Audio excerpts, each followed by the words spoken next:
Galit na galit ang Binyan Tatakgel dahil sa kanilang pagkatalo sa koponan ng Zamboanga.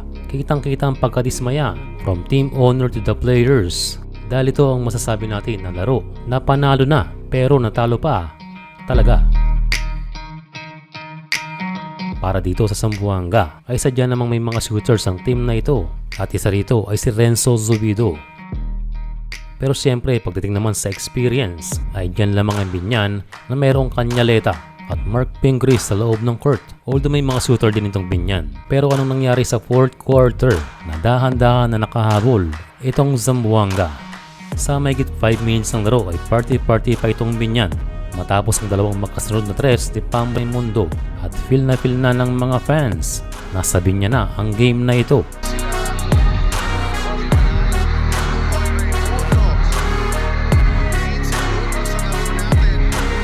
Pero ayaw magpatalo nitong Zamboanga at naibaba ang kalamangan sa around 2 minutes ng game.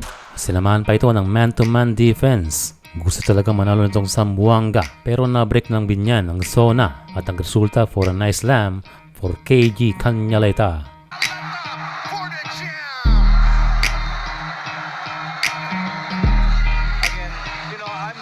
Last 1 minute ay lamang ng 7 itong Binyan pero nice steal for Zamboanga at na-open itong si Zubido. Sablay ang unang tres pero pasok ang second try kaya bumaba sa 4 ang kalamangan ng Binyan Tatakgel. Last 20 seconds ng laban ay hindi pa rin sumusuko itong Zamboanga. A good defense stepping on the line itong si Kimpayan pero humihingi ng foul kaya balik sa Zamboanga ang bola. 13 seconds lamang na 5 ang Binyan pero nandiyan na naman ang tres ni Zubido kaya bumaba sa 2 ang kalamangan ng home team. The next play ay dito lalo kumulo ang dugo ng Binyan.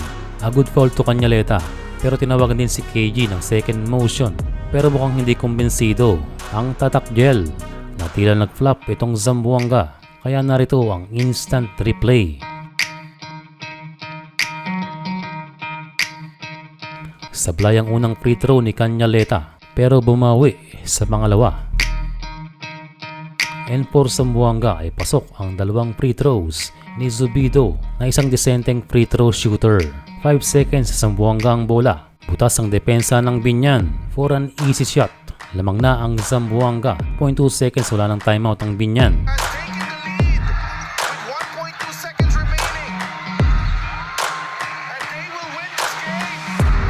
And ayun na nga, what an ending. May mga nasasabing luto pero sa kabilang banda ay isang masakit na pagkatalo para sa Binyan dahil panalo na, nahabol pa.